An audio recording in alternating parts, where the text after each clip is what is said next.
Gold trusted gold buyers తాకట్టులో ఉన్న బంగారాన్ని విడిపించి ఈ రోజు ఉన్న మార్కెట్ ధరకే కొనబడును. మరిన్ని వివరాలకు సంప్రదించండి 77107720. వారు వచ్చి ఇంటికి వెళ్ళాలి. ఎయిర్పోర్ట్ లోనే మీటింగ్ పెట్టారు. మన అజిత్ దోవల్ గారిని, ఆ తర్వాత మిస్త్రీ గారిని, జయశంకర్ గారిని, వీరందరినీ మీటింగ్ పెట్టి ఎయిర్పోర్ట్ లోనే ఏం చేయాలి, ఎలా ముందుకు వెళ్ళాలి అన్న దాని గురించి. ఎందుకంటే లీడర్ యొక్క ప్రవర్తన ఏదైతే ఉంటుందో ఇటువంటి సంఘటన తర్వాత that will send a message, అది ఒక సందేశాన్ని పంపుతుంది ఆ ప్రాంతానికి. వీఆర్ ప్రిపేర్డ్ అన్న ఒక సందేశం. ఆ తరువాత వెంటనే మరుసటి రోజు కేబినెట్ కమిటీ ఆన్ సెక్యూరిటీ సమావేశమై అందులో కొన్ని నిర్ణయాలు తీసుకుంది. మొదటిది 65 సంవత్సరాల క్రితం చేసిన సింధు జలాల ఒప్పందం ఏదైతే ఉందో దాన్ని మేము పక్కన పెడుతున్నామని చెప్పారు. ఎందుకంటే ఏదైనా ఒక దేశం మీద ఏదైనా చర్యలు తీసుకోవాలంటే మిలిటరీ చర్య ఒకటి, కానీ వాళ్లను అష్టదిగ్బంధనం చెయ్యాలి అన్నది చాలా ప్రధానమైన అంశం. మీరు ఎప్పుడైనా యుద్ధ నీతి చదివితే యుద్ధ నీతిలో శత్రువుని 8 దిక్కుల నుంచి కూడా మనం దిగ్బంధన చెయ్యాలి అన్నది యుద్ధ నీతి. అందులో భాగంగా ఈ సింధు జల వాటర్ ట్రీటీ ఏదైతే ఉందో, సంధి ఏదైతే ఉందో దాన్ని పక్కన పెట్టాం. దీనివల్ల ఏమవుతుంది అంటే పాకిస్తాన్కు మన పశ్చిమ నుంచి తూర్పుకు వెళ్లే నదులు ఏవైతే ఉన్నాయో అవి మన దగ్గర నుంచి వెళుతుంది. ఆ నదులను కనుక మనము నియంత్రించగలిగితే అక్కడ వాళ్లకు వేసవి కాలంలో కావలసిన నీరు ఏదైతే ఉంటుందో అది ఈ నీళ్ల నుంచి రావాలి. అంటే ముఖ్యంగా మనం ఖరీఫ్ అనుకుంటాం. ఆ సందర్భంగా కావలసిన నీళ్ళన్నీ కూడా భారతదేశం చేతిలో ఉంది. కాబట్టి భారతదేశం ఆ విధంగా ఆ నీటిని నివారిస్తుంది అని స్పష్టంగా చేయడం జరిగింది. వాళ్ళు ఏమన్నారంటే మీరు దాని మీద ప్రాజెక్టులు కట్టాలి, దానికి చాలా సమయం పడుతుంది అంటే మరుసటి రోజు మన జలశక్తి మినిస్టర్ సిఆర్ పాటిల్ గారి ఆధ్వర్యంలో జరిగిన మీటింగ్ లో ఏం నిర్ణయించారు తెలుసా? మొట్టమొదటి స్టెప్ గా మనం పూడికలు తీద్దాం, ఈ నదుల్లోంచి డీసిల్టింగ్ చేద్దాం. అప్పుడు ఏమవుతుందంటే ఈ నదుల కెపాసిటీ పెరుగుతుంది, కాబట్టి మన దగ్గర అత్యధిక శాతంలో ఈ నీటిని ఆపవచ్చు. అది ఫస్ట్ రియాక్షన్ గా మనం మొదలు పెట్టవచ్చు. సో ఆ విధమైన వాళ్ళు ప్రకటన చేయడం వల్ల వెంటనే మనము ఈ నిర్ణయం తీసుకున్నాం. సో ఈ విధంగా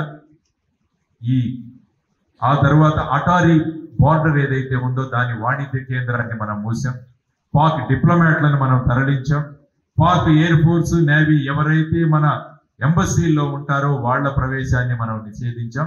తర్వాత ఎవరైతే పాకిస్తాన్ వీసాలతో ఇక్కడ ఉన్నారో, లాంగ్ టర్మ్ వీసా కావచ్చు, షార్ట్ టర్మ్ వీసా కావచ్చు, మెడికల్ వీసాస్ కావచ్చు, వీరందరూ కూడా భారతదేశాన్ని విడిచి వెళ్ళిపోవాలి అని చెప్పి వాళ్ళు ఒక ఆదేశం ఇవ్వడం జరిగింది. అందులో ఇప్పుడు చూస్తున్నారు మీరు పేపర్లో ఎంతమంది బయటికి వస్తున్నారు, ఎంతమంది భారతదేశం మీద మెడికల్ కు ఆధారపడి ఉన్నారు. ఎంతో మంది ఈవెన్ హైదరాబాద్ కూడా వస్తున్నారు వాళ్ళు. ఎందుకంటే మన మెడికల్ టూరిజం కోసం ఇక్కడ వచ్చి అక్కడ సదుపాయాలు లేవు, అక్కడ ఏ విధమైన సదుపాయాలు లేవు, కాబట్టి ప్రతి దాని కోసం భారతదేశానికి రావాల్సిందే అని అక్కడ ఉన్న పౌరులకు కూడా తెలిసి, అందువల్ల ఈ విధంగా భారతదేశానికి తర్వాత ఇప్పుడున్న నీటి ప్రాజెక్టులు కిషన్ గంగా కావచ్చు, రాట్లే కావచ్చు, వీటిని కూడా మనం చేద్దాం. పాకిస్తాన్ సంబంధాలు కూడా మీరు చూసినా చైనా వాళ్ళు బెల్ట్ అండ్ రోడ్ ఇనిషియేటివ్ అని PRI అన్న ఒక పథకంలో వాళ్ళు అనేక ప్రాజెక్టులు పాకిస్తాన్ లో కూడా పెట్టారు. కానీ పాకిస్తాన్ లో ఉన్న ప్రాజెక్టులు పాకిస్తాన్ ప్రభుత్వం దగ్గర ఆర్థిక పరిస్థితి లేకపోవడం వల్ల ఆ ప్రాజెక్టులన్నీ కూడా నిలుపువేయబడ్డాయి. దానివల్ల చైనాకు చాలా ఆర్థికంగా నష్టపోయారు వాళ్ళందరూ. ఆ తరువాత మీరు చూసుకుంటే బలూచిస్తాన్ లో ఉన్న పరిస్థితి ఏదైతే ఉందో, అక్కడ బలూచిస్తాన్ లిబరేషన్ ఆర్మీ ఏదైతే ఉందో అది ఒక 8 మంది చైనీస్ ఇంజనీర్లను వాళ్ళు అక్కడ వాళ్ళ మీద హత్య చేయడం జరిగింది. కాబట్టి పాకిస్తాన్ ప్రాంతంలో మాకు సంరక్షణ లేదు అన్న ఒక నిర్ణయానికి చైనా కూడా రావడం జరిగింది. దాంతో ఇదొక పాయింట్. ఆ తర్వాత తాలిబాన్లు వచ్చారు ఇక పాకిస్తాన్లో, ఆఫ్ఘనిస్తాన్లో. వీళ్ళు మనకు మద్దతుగా ఉంటారంటే తాలిబాన్లు కూడా పాకిస్తాన్తో ఏమాత్రం సహకారం ఇవ్వట్లేదు. తాలిబాన్ పాకిస్తాన్ అన్న పేరుతో పాకిస్తాన్లో ఉన్న ప్రభుత్వం మీదే తాలిబాన్లు అక్కడ ఉద్యమిస్తున్నారు. ఇది ఒక ప్రధానమైన కారణం. ఆ తర్వాత ఇరాన్ సరిహద్దుల్లో కూడా సమస్య. ఆ తర్వాత బలూచిస్తాన్ మనకు తెలిసింది. బలూచిస్తాన్లో మొన్న చూశారు, బలూచిస్తాన్లో ఉన్న లిబరేషన్ ఆర్మీ ఒక ట్రైన్ మొత్తాన్ని కూడా వాళ్ళు హైజాక్ తీసుకువెళ్ళడం, అక్కడ పాకిస్తాన్ ఆర్మీ మీద వాళ్ళు చర్యలు తీసుకోవడం. కాబట్టి ఇప్పుడు పాకిస్తాన్ ఎలా ఉందంటే అన్ని దిక్కుల నుంచి సమస్యలు ఉన్నాయి. పాకిస్తాన్ ప్రజలు అక్కడ అట్టుడిగిపోతున్నారు. మరి ఈ ప్రజలను ఏం చెయ్యాలి? వీళ్ళకి ఏదైనా ఒక ఆహారాన్ని ఇవ్వాలి.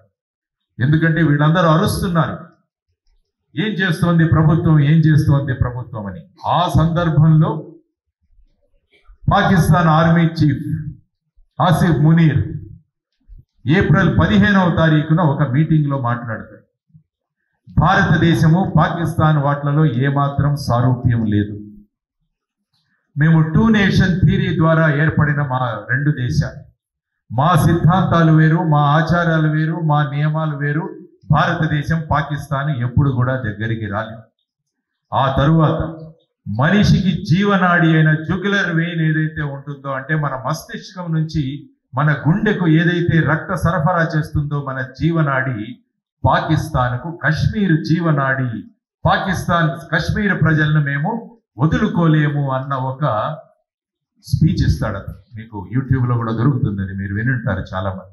అంటే ఈ విధమైన భావనలు వాళ్ళలో తయారు చేసి పాకిస్తాన్ ISI వాళ్ళ ప్రోత్బలంతో పహల్గావ్ అనే ప్రాంతంలోకి వెళ్ళి ఏప్రిల్ 22న ఏదైతే సంఘటన జరిగిందో, దీనికి వెనకాల ఉన్న ప్రధానమైన కారణాలు ఇవన్నీ కూడా. కాబట్టి ఈ సంఘటనను నేను పాకిస్తాన్లో చూపించి, నేను ఈ మిగతా కారణాలు ఏవైతే ఉన్నాయో వాటన్నిటినీ ప్రజలు మరిచిపోయేలాగా చేసి మళ్ళా పాకిస్తాన్లో మా ప్రభుత్వం మళ్ళా కొనసాగాలన్న ఒక దురుద్దేశంతో ఈ విధమైన చర్యను వాళ్ళు చేయడం జరిగింది. తర్వాత ఆర్టికల్ 370 రద్దు గురించి మాట్లాడారు. ఆర్టికల్ 370 అలాగా ఎంతో సులభంగా ఏమాత్రం అడ్డు లేకుండా భారత ప్రభుత్వం తీసివేయగలిగింది. ఇదొకటి ప్రధానమైన కారణం వాడు. సో ఈ అన్ని కారణాలు వారు దృష్టిలో ఉంచుకొని దీన్ని ఈ విధమైన చర్యను తీసుకోవడం జరిగింది. డిఫెన్స్ ఫోర్సెస్ చూసుకుంటారు. అందుకనే ప్రధాని గారు కేరళకు వెళ్ళారు, నిన్న అమరావతికి వచ్చారు, ఆ తర్వాత మహారాష్ట్రకు వెళ్ళారు.